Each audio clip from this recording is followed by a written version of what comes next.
नंदुरबारमध्ये तयार करण्यात आलेल्या गणेश मूर्तींना गुजरातमध्ये मोठी मागणी आहे। गुजरातमधील गणेशोत्सव मंडळ मूर्ती घेण्यासाठी नंदुरबारमध्ये दाखल झाली आहेत। नंदुरबारमध्ये मूर्ती खरेदी करणाऱ्यांमध्ये गुजरातमधील मराठी भाषिक मंडळांची संख्या मोठी आहे। मूर्तीच्या या व्यवसायामुळे नंदुरबार बाजारपेठेत लाखो रुपयांची उलाढाल झाली आहे।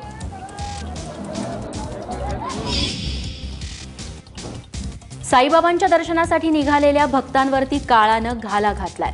बंगळुरूतील ताजराज नगर मधून काही भाविक साईबाबांच्या दर्शनासाठी शिर्डीला येत होते। आज सकाळी नगर मनमाड महामार्गावरती उभ्या असलेल्या ट्रकला भरधाव येणाऱ्या स्कॉर्पिओनं धडक दिली। दरम्यान या अपघातात 2 जणांचा मृत्यू झालाय तर 4 जण जखमी झालेत। या अपघातात राहतातील ग्रामीण रुग्णालयासमोर हा अपघात झालाय। जखमींवरती शिर्डीतील साईबाबा रुग्णालयात उपचार सुरू आहेत। दरम्यान पोलिसांनी चौकशीसाठी ट्रक चालकाला ताब्यात घेतलंय। सोलापूर जिल्ह्यातल्या हिप्परगा गावातील गणपती मंदिराचा चोरीला गेलेला सोन्याचा कळस पोलिसांनी शोधून काढला। गावातील वीज पुरवठा खंडित झाला होता, त्याचाच फायदा घेत चोरट्यांनी तब्बल 25 तोळे सोन्याचा कळस चोरला होता। न्यायालयीन प्रक्रिया पूर्ण करून आता हा सुवर्ण कळस ग्रामस्थांच्या ताब्यात देण्यात आलाय। अवघ्या 3 दिवसात पोलिसांनी सोन्याचा कळस शोधल्यामुळे गावात आनंदाचं वातावरण आहे।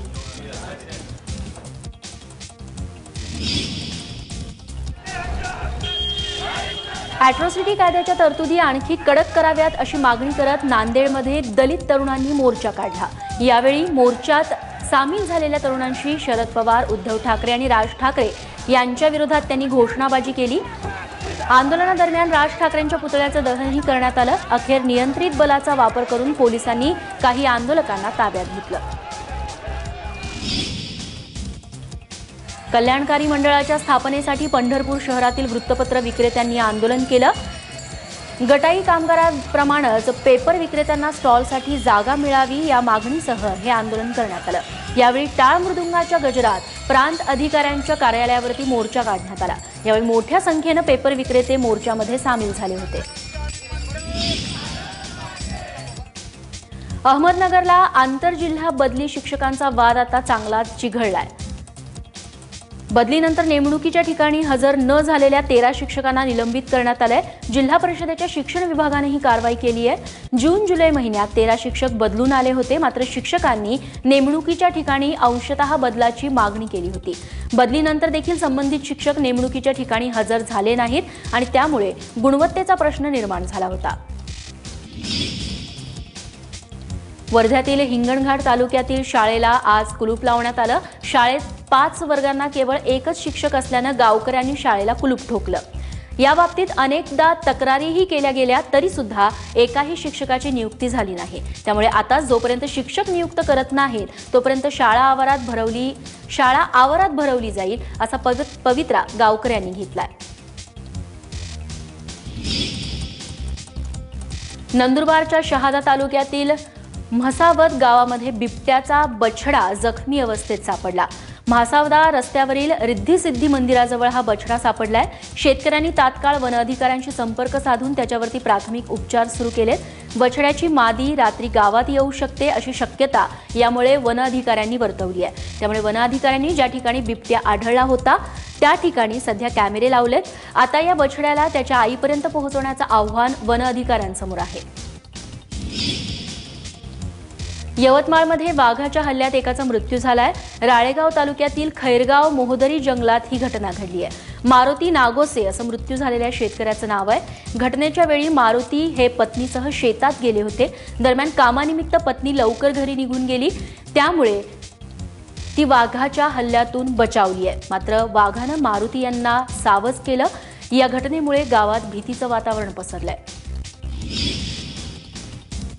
नांदेड शहरात 4 लाखांचा गुटखा जप्त करण्यात आलाय। अन्न आणि औषध प्रशासन तसंच नांदेड पोलीस यांच्या संयुक्त विद्यमाने ही कारवाई करण्यात आली। नावामोंढा गावातील एका दुकानात 4 लाख रुपयांचा गुटखा लपवून ठेवण्यात आल्याची माहिती अन्न औषध विभागाला मिळाली होती। त्या माहितीच्या आधारे पोलिसांनी छापा टाकला आणि हा 4 लाखांचा गुटखा जप्त केलाय। शिवाजीनगर पोलीस स्थानकात या प्रकरणी गुन्हाही नोंदवण्यात आलाय।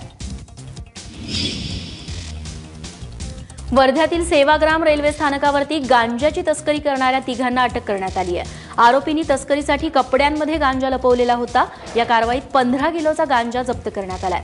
जप्त करण्यात आलेल्या गांजाची किंमत सुमारे 1.5 लाखांच्या घरात असल्याची माहिती पोलिसांनी दिली आहे।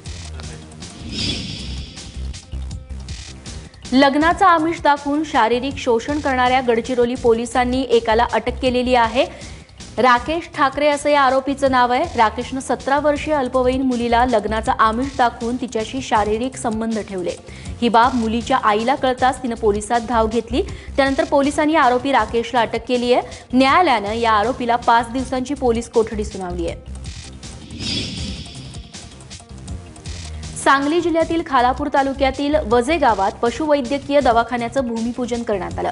पशुसंवर्धन आणि दुग्धविकास मंत्री महादेव जानकर यांच्या हस्ते हे भूमिपूजन पार पडलं। यावेळी जिल्हा परिषद अध्यक्ष, आमदारांसह गावातील शेकडो नागरिक उपस्थित होते। नियोजित दवाखान्यामुळे गावातील नागरिकांनी आनंद व्यक्त केलाय। अकोला जिल्हा परिषदेकडून शेतकऱ्यांना रब्बी हंगामातही बियाण्यांचं मोफत वाटप केलं जाणार आहे। जिल्हा परिषदेच्या कृषी समितीच्या बैठकीत हा निर्णय घेण्यात आलाय। जिल्हा परिषदेकडून खरीप हंगामात देखील शेतकऱ्यांना मोफत बियाण्यांचं वाटप करण्यात आलं होतं। या योजनेच्या अंमलबजावणीसाठी लाभार्थी निवडीची प्रक्रिया लवकरात लवकर सुरू करणं गरजेचं आहे। याशिवाय कृषी समितीच्या बैठकीत 1,84,00,00,000 कृषी साहित्य वाटपाच्या योजनेलाही मंजुरी मिळाली आहे।